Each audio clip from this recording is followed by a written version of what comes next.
नमस्कार, Prabhas news network और आप सभी का स्वागत है।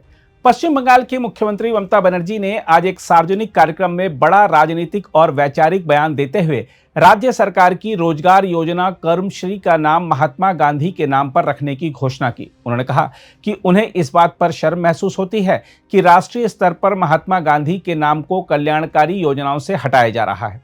ममता बनर्जी का इशारा महात्मा गांधी राष्ट्रीय ग्रामीण रोजगार गारंटी अधिनियम यानी मनरेगा के नाम में किए गए कथित बदलावों की ओर था, जिसे लेकर विपक्ष लगातार केंद्र सरकार पर हमलावर है।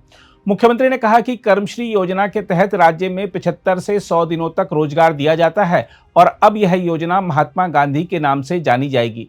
ममता बनर्जी ने भावुक अंदाज में कहा, मैं वास्तव में शर्मिंदा हूं। राष्ट्रपिता का नाम योजनाओं से हटाया जा रहा है। मैं किसी और को दोष नहीं देती क्योंकि मैं इसी देश की नागरिक हूं। हम राष्ट्रपिता को भूलते जा रहे हैं, यह दुखद है। उन्होंने केंद्र सरकार पर परोक्ष हमला करते हुए कहा कि अगर केंद्र महात्मा गांधी को सम्मान नहीं देगा तो बंगाल देगा।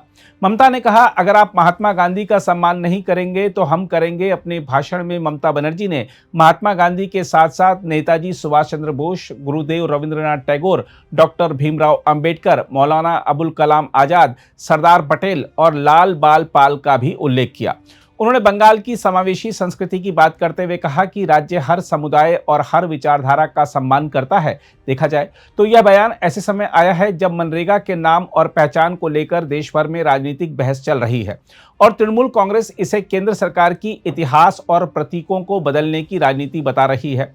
इसके अलावा ममता बनर्जी का यह फैसला सिर्फ एक योजना का नाम बदलने का ऐलान नहीं है, बल्कि यह आगामी पश्चिम बंगाल विधानसभा चुनाव की राजनीतिक पटकथा का पहला स्पष्ट अध्याय भी है।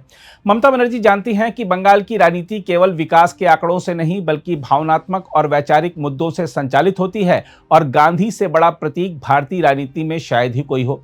कर्मश्री योजना को महात्मा गांधी के नाम से जोड़कर ममता बनर्जी ने एक साथ कई निशाने साधे हैं। पहला, उन्होंने खुद को गांधीवादी मूल्यों की रक्षक के रूप में प्रस्तुत किया है। दूसरा, केंद्र सरकार पर यह आरोप मजबूती से चस्पा किया है कि वह राष्ट्रपिता की विरासत को हाशिए पर डाल रही है। और तीसरा, ग्रामीण, गरीब और श्रमिक वर्ग के साथ एक भावनात्मक रिश्ता फिर से गढ़ने की कोशिश की है।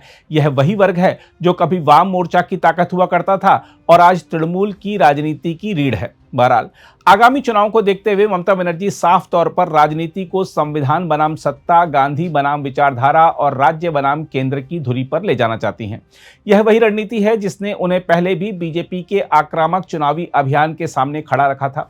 ममता जानती हैं कि बंगाल में सीधे हिंदुत्व की राजनीति को जवाब देना कठिन है, इसलिए वह सांस्कृतिक राष्ट्रवाद और संवैधानिक राष्ट्रवाद का विकल्प पेश कर रही हैं। अगर आप भी लेना चाहते हैं देश दुनिया की तमाम जानकारी तो आज ही सब्सक्राइब करें हमारे चैनल को।